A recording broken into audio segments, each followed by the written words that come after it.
Thanks to Faux Wheel Drive on my Google Plus community, I've been able to acquire a lot of custom cars I've always wanted, such as this Chief Gask-Its that I'll be reviewing today, Moderfied Mater from the short Tokyo Mater, the Rust-Eze fan yellow pickup truck from the beginning of the Cars movie, and all 4 tarred tuners that appear during the end credits of Cars: Wingo, Snot Rod, Boost, and DJ.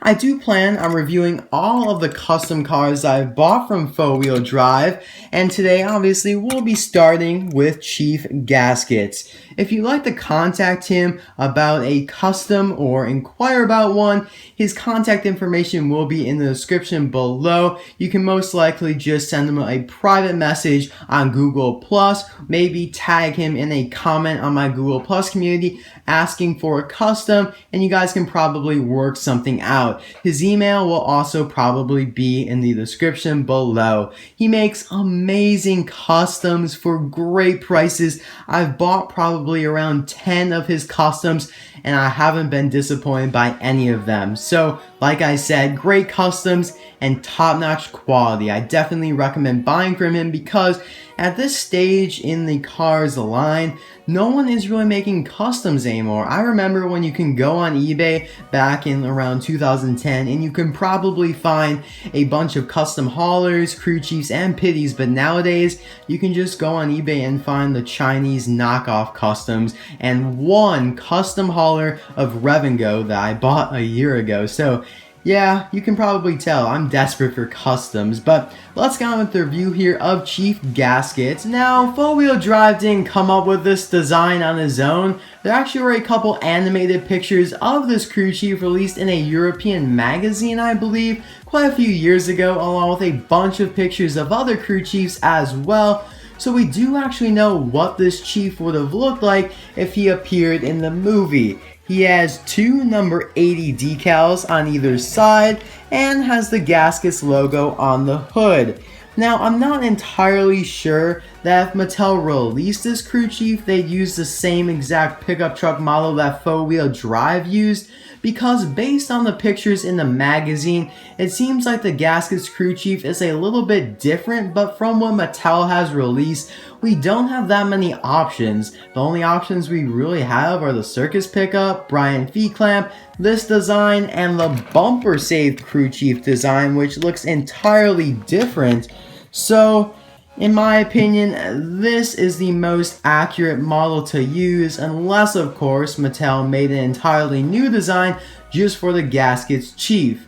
And if you haven't already noticed, this custom is based on Hank Halsum, who was originally released in a Toys R Us exclusive 5-pack in 2010 and then was re-released just a couple years ago in a Radiator Springs Classic 3-pack that also included Waitress Mia and Tia.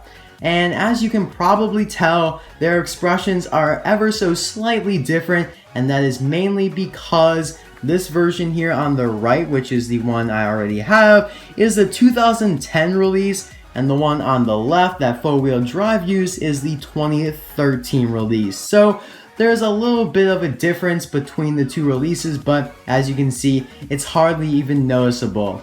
You guys are probably thinking, show the crew chief already, so here we go. Like I already mentioned, he does have the Gask-Its logo on the hood there. It says the racetrack treat, so it could possibly be some sort of protein bar that you take before you exercise, or in this case before you race, or it could be just as simple as your typical Hershey's or Snickers bar in real life. And like I also already mentioned, he does have number 80 on both sides. It matches the font on the racer. And of course, Faux Wheel Drive was sure to replace the rims on Hank Halsum, which were originally silver, to blue to match the crew chief and the picture in the magazine. Now, the crew chief does not have a license plate, which I don't mind at all because Hank doesn't have a license plate to begin with, and there are many cars in the Cars universe that don't have a license plate either.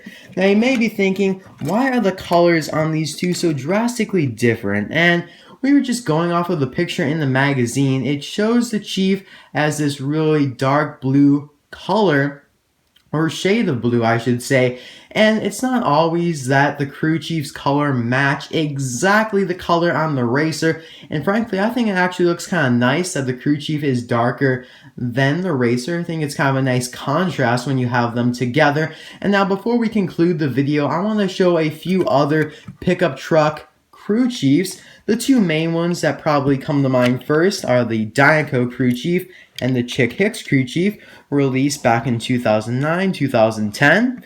As you can see, they are the same model, same everything really. Headset. The headset is actually a little bit bigger on these two because it came, obviously, it was supposed to come on these two, whereas the one on the Gask-Its crew chief here was taken from another crew chief. I would assume it was taken from a World Grand Prix crew chief. I'm not entirely sure though. You'd have to ask Faux Wheel Drive. I also have these custom crew chiefs from China. They've been selling quite a few of them lately from some Chinese sellers, and I think they're pretty nice. They obviously don't have a headset though, but I think the decals are nice. I will be doing a review of probably a few of these in the future, just for comparison. Again, they are the same model. And that is all for the review of Chief Gask-Its. I hope you guys did enjoy this video.